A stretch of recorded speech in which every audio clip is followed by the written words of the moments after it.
Now is the time for revelation. False prophet too, I'd like to talk about that. Really, he's going to perform signs and wonders that are quite miraculous. They could mislead even the elect, us Christians. Well, you know, this is the thing that is worth really dwelling on for a moment, Howard, because it's interesting that, you know, the Bible never repeats something unless it's to emphasize it, because it's noted for its brevity. And yet Jesus, in his final great public message, which was prophetic, was predicting the things that would happen. He was answering a question: what will be the sign of your coming and of the end of the age? That's right. The disciples asked him, That's right. didn't And so he was giving these signs to show. And he himself said that, and he said this 3 times, that they were to watch out for false prophets and false messiahs who would come in working miracles. And the last time he warns, he says that they will work signs and wonders, so that if possible, and it's a first-class condition in Greek, which means it is possible, even the elect will be fooled. And so this is something, though I believe in miracles, I believe that there are 2 sources of miracles, and that we have to be very careful to weigh what the person is saying and teaching along with those miracles. But in the last days, apparently this will be a time when there'll be no restraint of demonic and satanic power. They will be able to manifest themselves at will, and through the power of Satan, man will be able to work miracles that will astound people. And this false prophet, who is a Jew, will become one who counterfeits the Jewish concept of a Messiah, and he'll do so with miracles. Now Jesus also, while we're talking about Matthew, gave a list of signs, didn't he? Again, making it more to current events, or even more to this marked generation, the one that we're living in, that helps us to identify his return. Perhaps you'd talk about those, you know, the signs of the wars. And this was, you know, this once again was in response to a question, direct question, which was, what will be the sign of your coming and the end of the age? And he gave a number of signs, and the key to it is the symbol he gives at the end. He said, all of these things are the beginning of birth pangs. Now, when a woman is about to have a baby, has birth pangs, I know firsthand that you start counting the interval between the birth pangs. And as the time for birth is near, they increase in frequency and intensity. Well, that's the key to the signs he gave. He said that there would be religious deception, increase in interval and in intensity. He said that there would be wars and rumors of wars. That was his way of talking about hot wars and cold wars. He said that there would be kingdom rising against kingdom, and literally ethnic group against ethnic group. Because that's the literal translation, right. It come down to that, isn't it? Right. When he says nation against nation, it's the word ethnos, which means ethnic. So we see ethnic conflicts all over the globe. We see nations all during the 20th century. It's been named by Time Warner the century of war. As a matter of fact, historians have now picked that up, that the 20th century will be known in history as the century of war. More people were killed through warfare in the 20th century than in all the other centuries put together. So that has taken place. Then he said that there would be great earthquakes in various places. Now, let's just take that for a second. I traced this out, and I did it in a study decade by decade. You know, Howard, up until about 1950, the average number of major earthquakes in the world per decade was between 3 and 4. And then starting with the decade of the 50s, it began to increase. I don't have my statistics with me, but I know roughly what they are. I think it went to 12 in the 50s. Then in the 60s, it once again increased. And in the 70s, the number of quakes was somewhere around 40 something that were major. In the 80s, it increased to 87. But in the 90s, just in the first 5 years, we've had over 200 major earthquakes. So you can see an exponential increase in earthquakes, and they are causing great destruction. And they seem, and who knows why this is happening? It's just that the prophecy is that it would happen. And so we see a tremendous increase. And it's not just we keep better records. Right, I was going to say, it's not communication that No. from one end of the earth to the other being fast and everything. No, It's because the field statistics. of geology and so forth have kept track. They gathered information from around the world. And one thing we're fortunate in, and that is the most fearful thing of the ancient world was an earthquake. And so they, even before languages, they would draw pictures of it on caves and things. It was remembered. And so there's a reliable witness back for centuries about earthquakes and their frequency. So that's one. And he also said there would be famines. Now, I remember back in the 70s, there was a lot of the academic greats were talking about this, warning about famine.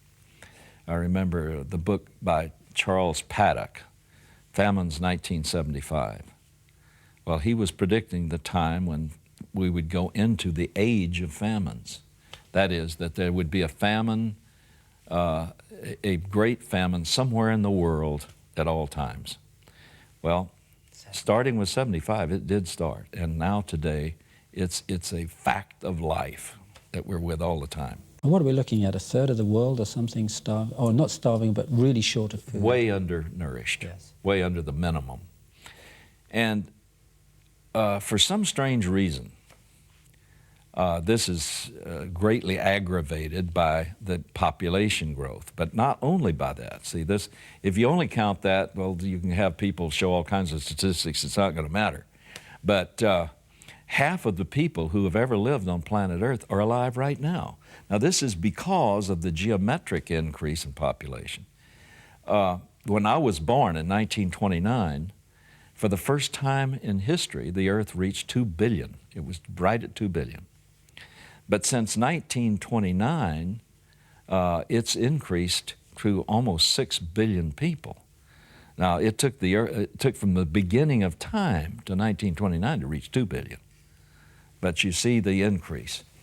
Plus, you add to that another one of these prophecies. Jesus in Luke 21 said that there would be strange signs in the atmosphere, and that there would be men dropping dead from sheer terror because of the roaring of the waves of the sea.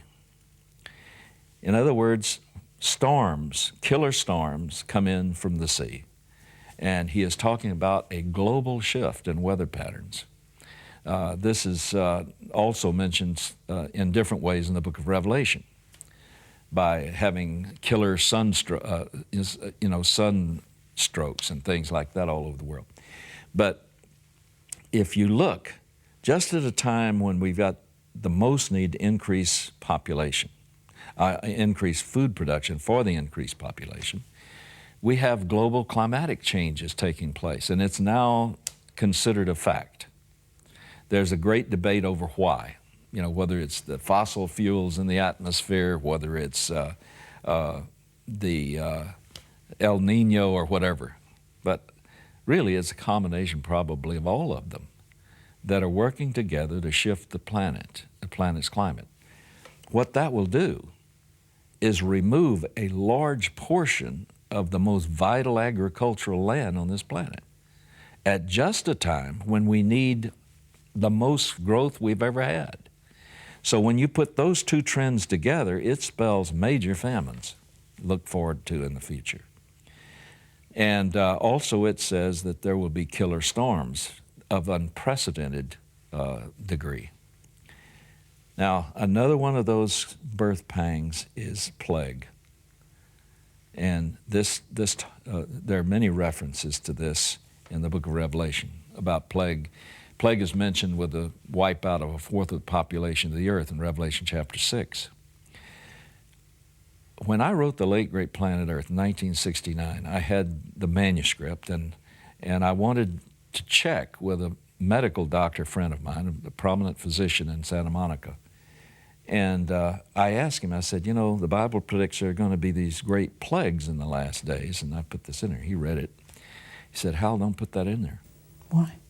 He said, because I was going to major in infectious disease, and he said, I was not allowed to because they said, we are on the brink of wiping all infectious diseases off the planet with the new drugs, the miracle drugs, the antibiotics, the penicillin, etc.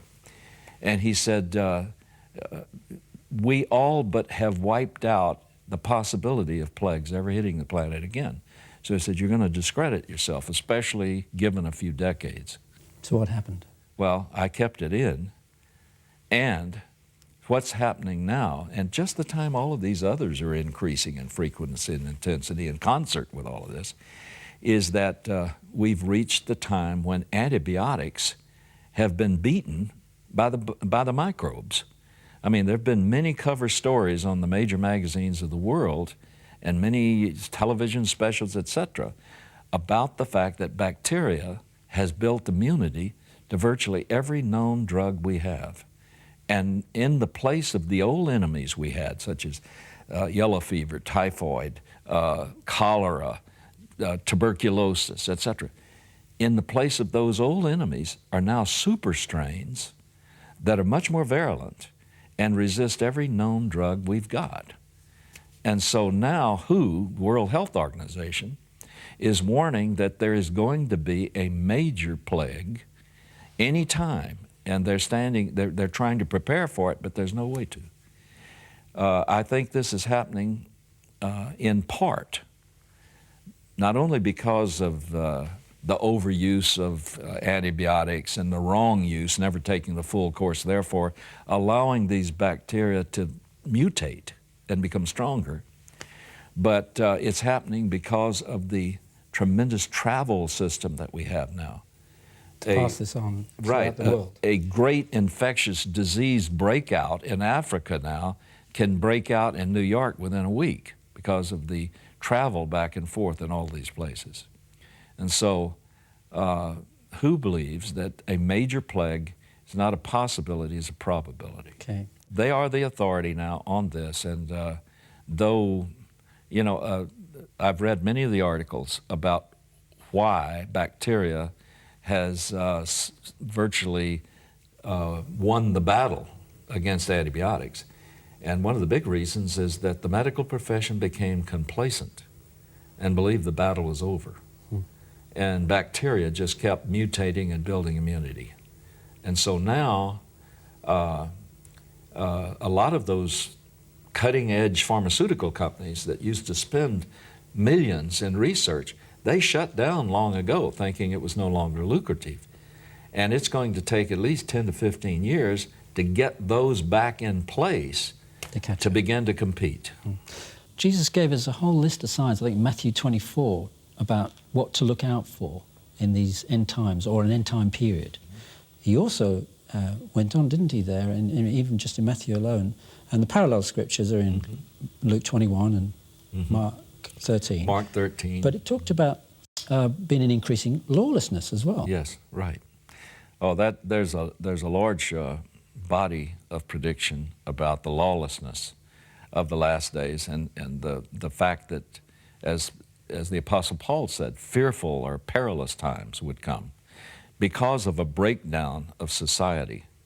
And it's interesting that of the list of problems that he shows would exist in the last days, and he talks about the breakdown of society, the tremendous increase of lawlessness and therefore danger and insecurity of the people. One of the things he repeats in 3 different ways is the breakdown of the family, because from the biblical standpoint, the family was always ordained of God to be the center building block of any society and culture. And once the authority and the nurture and the training of a child was lost through a proper family, then the impact would be catastrophic on society. And I think this is exactly what we see today. I suppose that Europe must have much of the same problems we have here in the United States, but Right, so. but there's such a breakdown of the family. It's tremendous. I mean, the institution of marriage alone has been virtually wiped out. I mean, but then when you take the attack today, and I'm not attacking them, I'm just saying homosexuality is tearing down the traditional idea of a family. Here in America, it's the one parent family that is a problem. They can't do anything about it. They've got to go to work, but the children are left unnurtured and raised by surrogates who will never give them the kind of respect for authority, build the character that a committed parent would do. Or team. That's right. And I think also Paul mentions that because it's in 2 Timothy chapter 3, isn't it? Right. And it talks about there being disobedient to parents. Right. Or even if it's a single parent. And he holds that up as one of the critical factors. That's right. It's another identifying sign. Now, I don't think we've had before in our human history. All of these happen in one generation. And isn't that what Jesus himself said? It did, absolutely. It would happen in concert with these other signs. And one of the interesting things is it talks about mothers not having natural affection. And, I mean, we even see mothers murdering their own children now. Now, this is a very touchy subject to talk about, but I mean, I think as the body of Christ or believers, or those who uphold God's laws, we could be held accountable for not really, explaining perhaps God's point of view on abortion, really. And it goes back even to the Old Testament, really, that how God values life there, that even if a woman who was pregnant happened to struggle with another man and that life was lost, that man had to pay a life for a life. So it shows how God cares about the unborn fetus. Right. And, it's interesting. Now, one of the people who led the abortion issue here in the United States, a doctor in New York, who coined the phrase pro-choice, he was confronted by a colleague who was a pediatrician. And he tore into him and said, "Why are you killing my patients?" He said, "What do you mean?" He said, "You're aborting children that are 6 months along." And he says, "Those are my patients. I treat them in the womb, and I know they're real." And he said, "So what you call a fetus, I call my patients."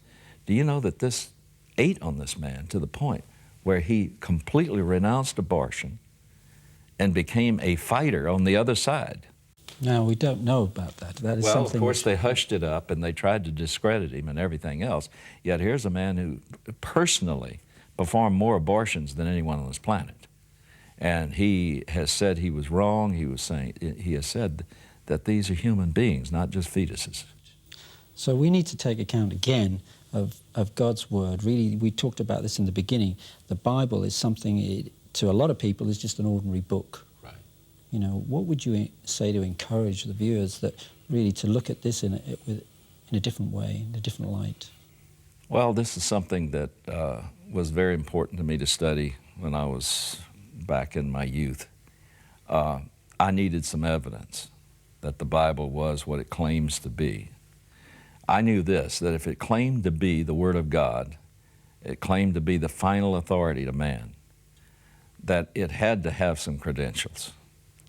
And as I read through, I saw over and over again, God would fling out the challenge that the proof of His Word being what He says it is fulfilled prophecy. And so a great deal of the Bible was prophetic when written. At least a fourth of the Bible is prophecy. And of that fourth that is prophecy, 4/5 of it has been fulfilled in history.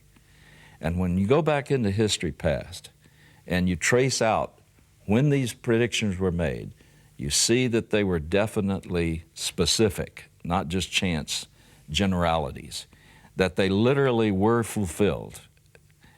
You find that not one has not been fulfilled literally. Let's give a couple of examples to our viewers to show that the Bible is so valuable and so historically correct in prophecy that Cyrus was even mentioned, wasn't he? Several hundred years before his birth, that he was going to come and release the Jews. Isaiah the prophet named Cyrus 150 years before he was born and said that he would be his servant to bring the Israelites back to their land from a dispersion that he had brought about, and that he would be the one that would cause the city of Jerusalem to be rebuilt with its temple.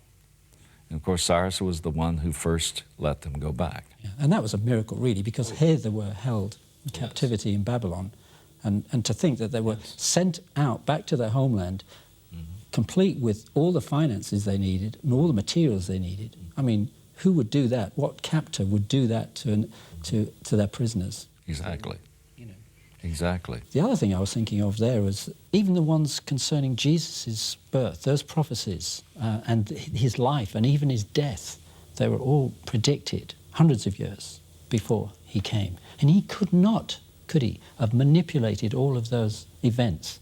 These are things that no matter what someone who is trying to fake it might think, were far beyond his capacity to control. It's beyond his manipulation. Absolutely beyond his manipulation. For instance, Micah predicted that he would be born in Bethlehem. Well, his parents lived in Nazareth, but they made their way to Bethlehem. It was also predicted that he would work miracles, Isaiah 53, and it said he would cause the lame to walk, the blind to see, the deaf to hear, and so forth. He did all that. Those would be his calling card, his credentials to prove who he was. But then, you know, a lot of it centers around his capture, trial, and death. Zechariah, chapter 11, predicts that there would come a time when the people of Israel would value their God at 30 pieces of silver. And it speaks prophetically about this person who would then have the 30 pieces of silver and throw them down in the house of the Lord and then walk out and in despondency kill himself. Well, Judas Iscariot was given 30 pieces of silver for betraying the God of Israel. And after he did this and he saw what happened, he regretted what he did. He was in remorse. He went and he tried to give the money back. They wouldn't take it, so he threw it into the house of the Lord, exactly the way it was supposed to be. In Psalm 22, it clearly speaks of a person who would suffer in a very unusual way. It says, all of my bones are out of joint. My heart is like wax melted into my bowels. It speaks of the tremendous perspiration, so forth. And it says they nail my hands and my feet, or they pierce my hands and my feet. This is Psalm 22, written 1,000 years before Jesus was born. But the interesting thing now, medical doctors have taken this prophecy and analyzed it very carefully. And what is described there exactly and vividly are the physical sufferings that a person hanging on a cross would experience. The profuse perspiration from the oriental sun, the heart and the cardiovascular system falling because the muscles get fatigued and it falls into the abdominal region. All of his bones out of joint, the ligaments stretch and they start popping out of joint. But the most identifying part of that is it says, they pierce my hands and my feet. Now, there was no torture known in that whole era, Psalm 22, where they did this. This did not occur until about 200 BC when the Greeks first began the practice of crucifying, where you pierce the hands and the feet. And so here was an exact prophecy about the Messiah. It even begins with the first word is, my God, why have you forsaken me? The very thing that Jesus cried from the cross.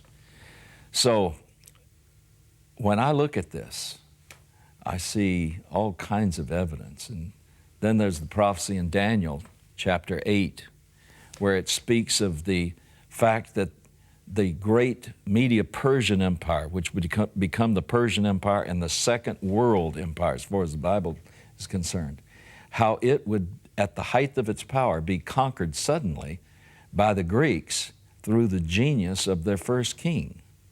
And it talks about his tremendous conquests. And then it says, yet at the height of his power, he shall die, or be cut off, which means to die. And in his place shall come 4 horns, who will spread his kingdom and take it over. Who are they? Well, that was 200 years before Alexander the Great was born, and yet it's a vivid description. He was the first king, and it was through his genius that they beat the vastly superior Persian Empire.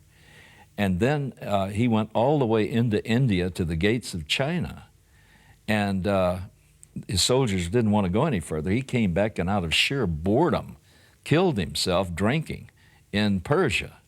And so at age 33, at the height of his power, he suddenly died. And on his deathbed, he was asked by his men, and his son was there. They thought he would give the kingdom to his son.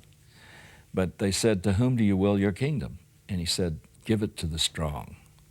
And the strong took it, his 4 field marshals, Lysimachus, Cassander, Ptolemy, and Seleucus. And just as predicted, they took over what was the Greek Empire.